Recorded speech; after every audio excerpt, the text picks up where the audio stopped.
Hi, I'm Simon Spire, and I'm the co-creator of a program and community that helps people who are experiencing air hunger restore their natural, easy breathing.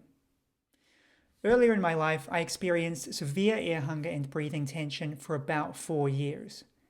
I eventually found my way through air hunger, although my journey continued as I further studied natural breathing, began to understand the causes of air hunger and chronic breathing tension, and then addressed the underlying breathing issues that were still restricting my easeful natural breath. For a number of years since then, I've been working in tandem with practitioners who specialize in breathing to help those experiencing air hunger. To provide a little more background, in addition to my work with breathing, I'm a psychotherapist, a musician and writer, a contemplative teacher, and I've also worked with organizations active in community and economic innovation. I've posted public videos and articles before providing information about air hunger and natural breathing, but I know people also want concrete guidance about what they can do and how they can find relief. So that's what I'll focus on in today's video. In this video, I'll cover 3 things. First, I want to briefly provide you with some basic understandings around what's going on with air hunger and how to respond to it. Then I'll share some simple suggestions and reminders that you can put into practice on a daily basis to help you make some progress. And finally, I want to give you a sense of what's involved in the online program I co-facilitate, Liberating the Natural Breath.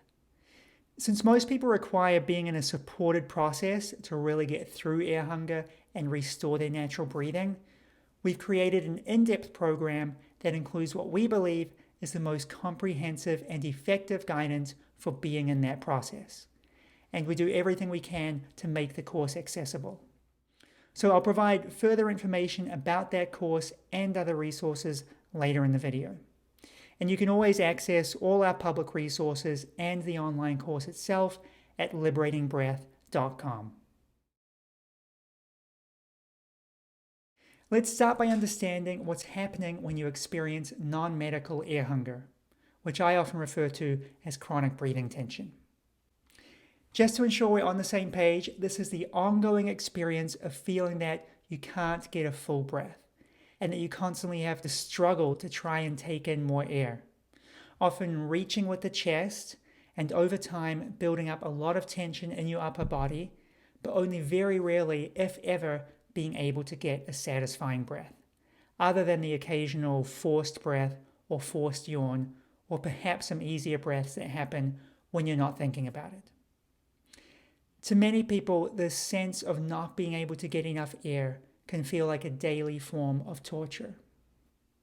This dysfunctional breathing pattern can either build up over time or get triggered suddenly, and once it gets established in a person's system, it can often stubbornly remain in place until it's intentionally addressed. Again, to make sure we're on the same page here, I want to be clear that this video is not about a medical condition. It's possible to experience some similar symptoms from medical conditions, but what we're discussing here is the kind of air hunger that, no matter how many medical tests you get or doctors you see, they all basically say there's nothing medically wrong with you, or at least nothing they can really do for you. So we're not talking about asthma or hypoxia, we're not talking about reflux or GERD, we're talking here about non-medical air hunger or chronic breathing tension. And this video and our online course are not substitutes for medical or psychological evaluation or treatment. So what is going on with this experience of air hunger?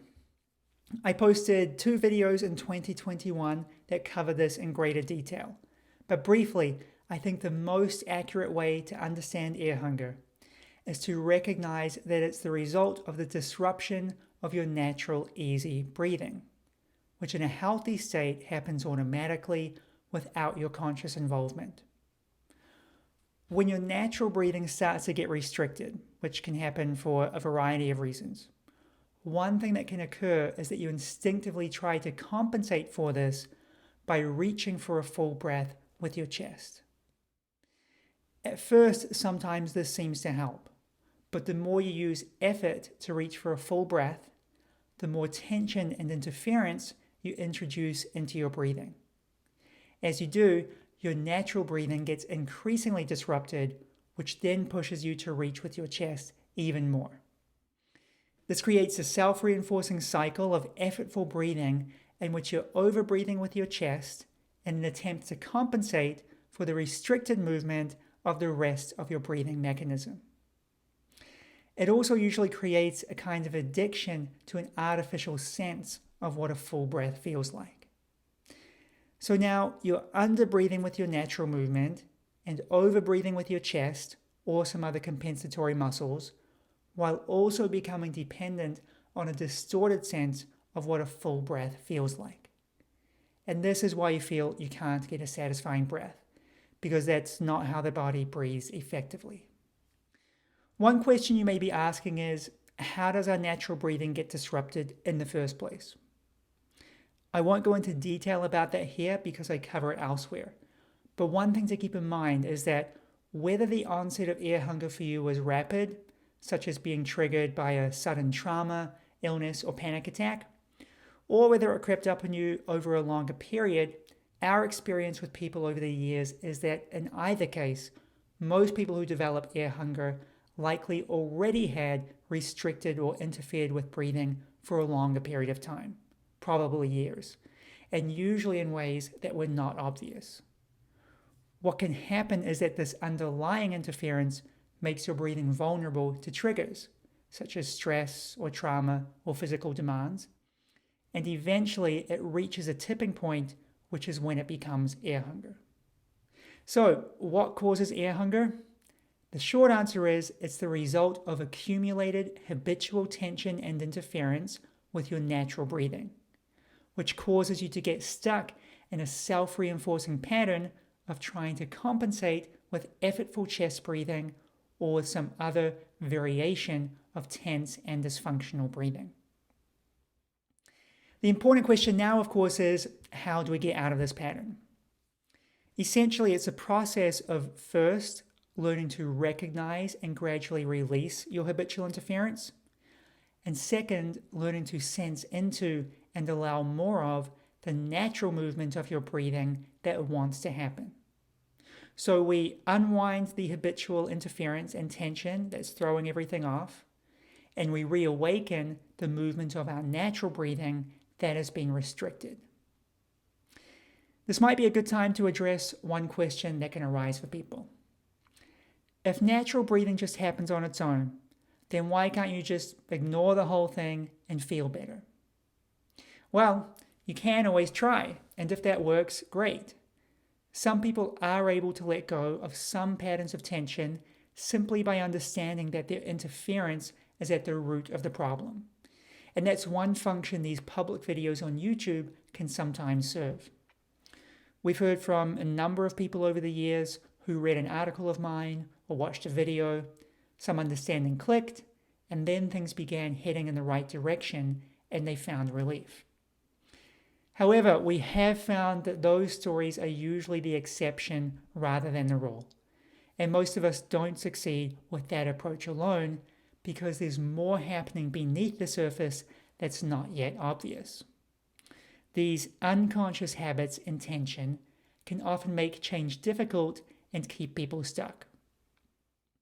That's why most people need more of a process to restore their easy, resilient breathing. And that's why we created our online course and community.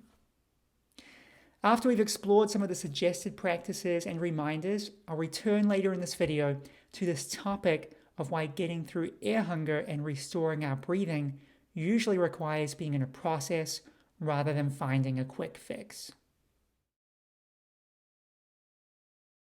Let's now look at some simple practices to help with the process of restoring your natural breathing. There's only so much we can cover in a short public video like this, but I can provide a few simple directions and reminders that can help get you oriented on the path to restoring your breathing. We'll start with a fundamental reminder that you can always come back to. Can I let go of some of the effort of reaching for the breath with my chest? And can I instead welcome my breath downward and three-dimensionally into the rest of my body? So I see if I can soften my struggle a little to reach for the breath, and I see if I can instead gently breathe into my belly and my back, while also gently including my chest, as I welcome the breath downward and three-dimensionally through my whole upper body. So we're not chest breathing and we're not belly breathing, but we are allowing both of those areas to gently move as we welcome the breath into our body without reaching for it. So this is just a simple starting point you can use, something to explore, something to experiment with. But be careful not to misinterpret the suggestion. You're not stopping your breathing from happening in any way, and there's no forcing involved. It's instead a process of becoming more aware of the additional effort and struggle you're currently bringing to your breathing, and seeing if you can very gradually, very gently soften the amount of effort and struggle you add to your breathing. It can be helpful as you're navigating this process to remember to witness, release, and allow. You learn to witness your own tension patterns and habits of interference, which means to notice them or sense them without getting too involved in them. You then learn to release some of the additional effort you're bringing to your breathing, and then you learn to allow the inherent movement of the breath. So you allow whatever movement is seeking to happen without adding in a whole lot of effort and contraction. So you witness the habits, you release the effort, and you allow the movement. As I said in the previous section, this process we're in is essentially one of learning to recognize and release our own interference while creating space for integrated breathing to emerge. So that's what we're doing with these basic directions. Next, let's talk about what you can do at times when you're experiencing a lot of air hunger or really struggling with your breathing. So begin by noticing the position of your body. See if you can invite your chest, shoulders, and jaw to soften and relax, even just a little. If you notice that you're either hunching or slouching on the one hand, or over-straightening and tensing on the other hand, see if you can invite your body toward easy alignment. If you're sitting, try standing up and slowly walking around a bit, which might help loosen some unconscious patterns of hunching or tensing or rushing. Next, bring awareness to your exhalation. One thing that can happen with chronic breathing tension is that we're so fixated on trying to take in air that we impede the usual healthy turnover of air.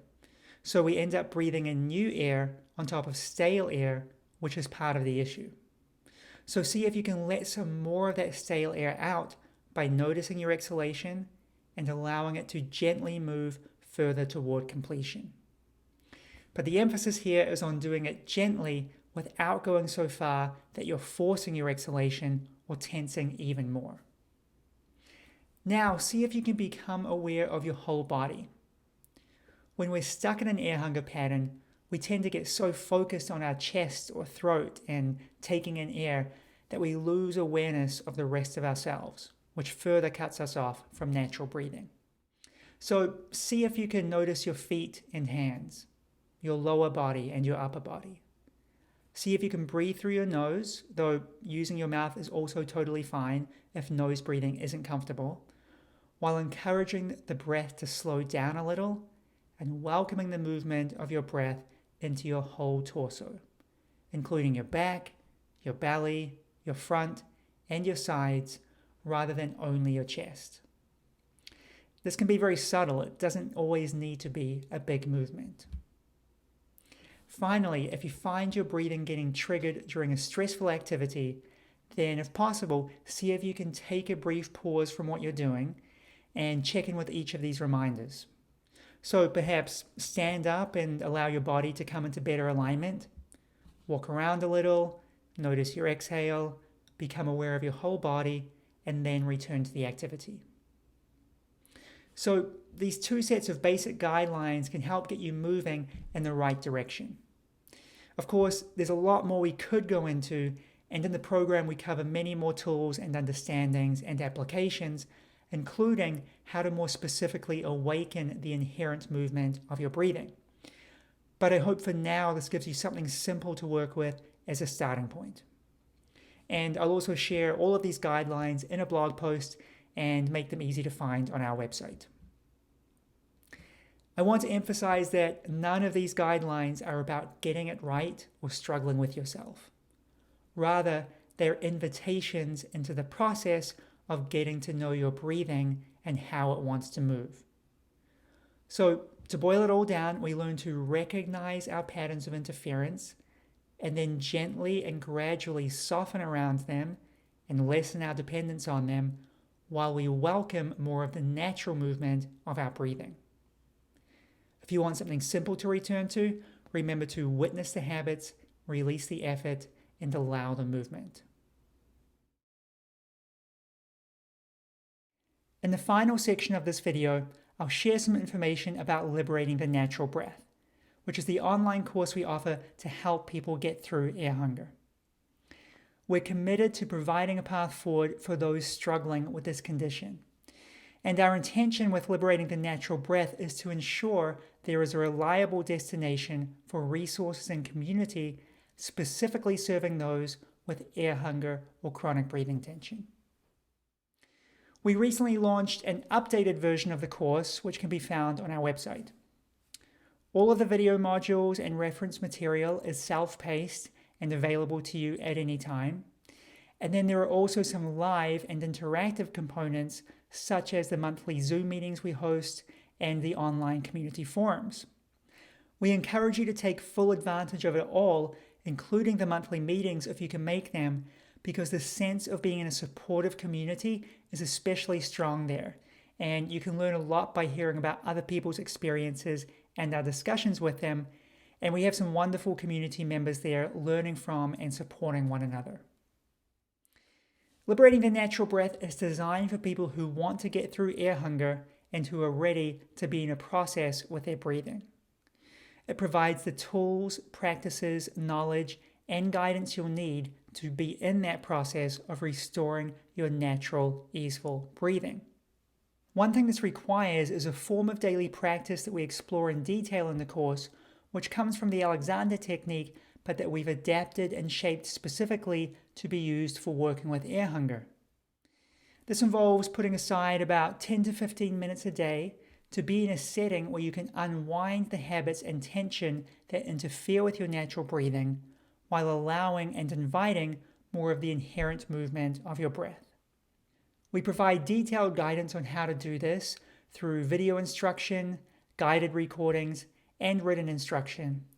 And this daily practice is something that continues to unfold the more you engage with it, because you're in this process of getting to know your nervous system, your breathing habits, and your emergent natural breathing.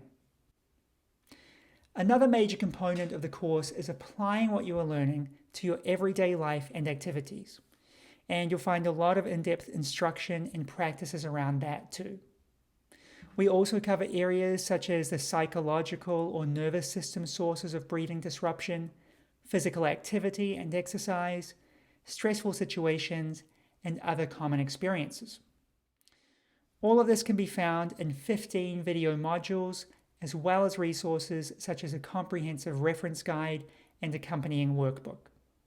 Spending some time with these various resources helps you to develop your understanding and awareness, which really is key because if you don't understand how the breathing disruption is being created, you'll keep getting in your own way and recreating the same patterns that are at the root of your difficulties. On top of working with the modules, your daily practice, and your everyday activities, further support is available for those who want it or feel they might benefit from it. Our monthly Zoom meetings, as I said, are a great opportunity for that, and you can also submit questions within the modules and community forums. Beyond this, we provide information and recommendations for finding optional in-person support in your local area, as some people benefit from hands-on guidance from a skilled somatic practitioner during certain phases of their process. So what you'll be doing in the course is engaging with the modules and resources as you build your understanding and you learn and apply the practices and tools. We like to encourage people to let their progress unfold organically and gradually, while staying with their learning edge. This is the most reliable way to continue progressing, rather than either pushing too hard or being too passive, both of which tend to keep us stuck in our existing patterns. As you follow this path using the course guidance, the overall trajectory is one of growing ease and relief as your breathing moves toward its natural coordination. To return to a point I made earlier in this video, you may be asking, why is this a process? Why isn't there some simple breathing pattern I can adopt and be cured? One factor is that your natural breathing is too intricate and involuntary for you to successfully control it in the ways you're used to. On top of that, air hunger is by nature a little tricky. The forced chest breathing pattern you get into, what we call the reaching for air habit, has its own self-reinforcing dynamics. So as you start to gently ease off of some of your interference, such as your active involvement in the reaching for air habit and the compulsion to try to force a big breath to an artificial completion, the dynamics that have already been set up by the pattern will try to keep pulling you back into it. So you try to let it go, but it keeps pulling you back in. Another reason it can feel very stubborn is that your air hunger pattern didn't arise out of nowhere. It most likely arose as a compensation for already compromised breathing. So the underlying constriction that contributed to the pattern is still there. And now there's also the additional tension from the habit itself. So you've probably found that as you try to let go of forcibly reaching for air, these other dynamics often push you back into that pattern. In the program, we work through how to navigate these various dimensions.